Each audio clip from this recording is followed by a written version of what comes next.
Hello everyone, welcome to AutoCAD 2021 Lesson 6. In this video, we'll continue the command of modify menu. In Lesson 5, we have completed up to this blend curve, and now let's move forward with explode command.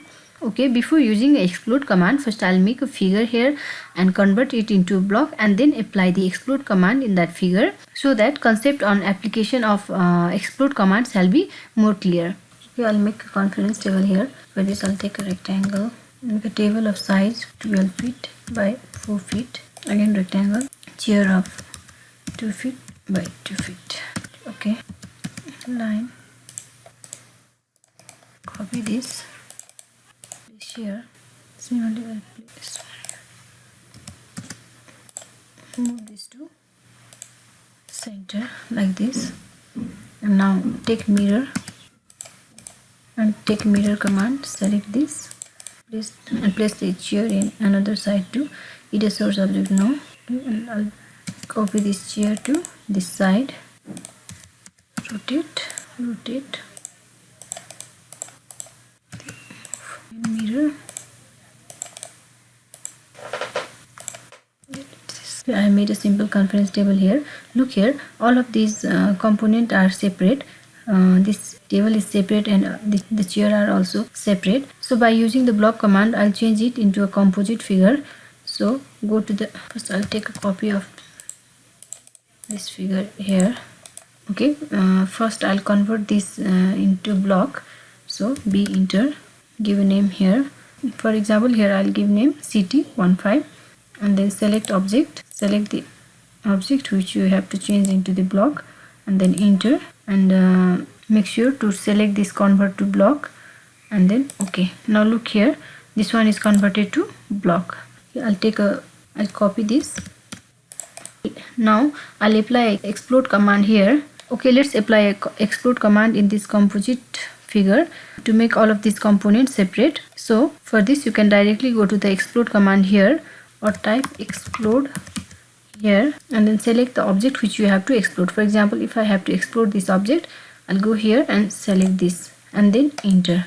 Now see here, all the components is separate. So in this way we can use the explode command whenever required. Okay, now let's move for the stretch command. You can directly go to the stretch command here or type S, enter, select the object here.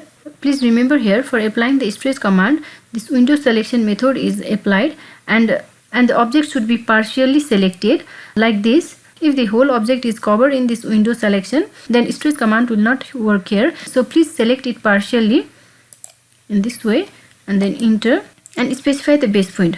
For example, if I have to stretch with this point, then click there and specify the second point, or even you can specify the distance here. For now, I'll go here and click. In this way, we can apply the stretch command whenever required in our drawing. I'll give you another example and apply the stretch command here. For example, here I'll take a rectangle command, 9 inch by 4 feet. This is a plan of window of 9 inch by 4 feet. If I have to stretch this window to 6 feet length, then I'll use the stretch command here. Select this window. Like for example, if I have to stretch this side, then I'll select this window in this way partially and then enter and specify the point here, and you can mention the distance. For example, here I'll mention 2 feet, enter. Okay, now it is window of 6 feet length. In this way we can use the stretch command very easily. Remember one more thing, stretch command is not applicable in block. I'll try to apply the stretch command here. Let's see what happened. Yes, enter, select the object, enter, base point and then specify second point. Okay, look here, stretch command doesn't work in this figure. Okay, I hope you are clear on stretch command and can easily use this command in your drawing. Now let's move for the scale command. You can get the scale command from this modify menu here or type SC, enter. Okay, scale command is used to either reduce or enlarge the object. Here first select the object, enter, specify the base point. Okay, I'll specify here. If I have to enlarge this with scale factor 2, then I'll specify here 2 and then enter. the object is enlarged here. Okay, I'll again go back to the scale. Now if I have to reduce this object, then I'll specify the base point. For example, I'll specify here, and now reduce by 0.5. Okay, you can see here the size of our object reduces. Okay, here I'll make another figure and again apply scale command.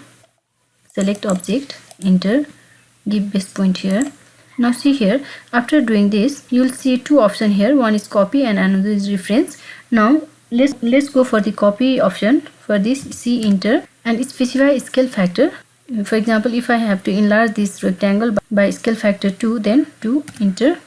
See here, the original object is as it is here, and the copy of the object is enlarged with scale factor 2, which we mentioned. Okay, now go to the scale command again.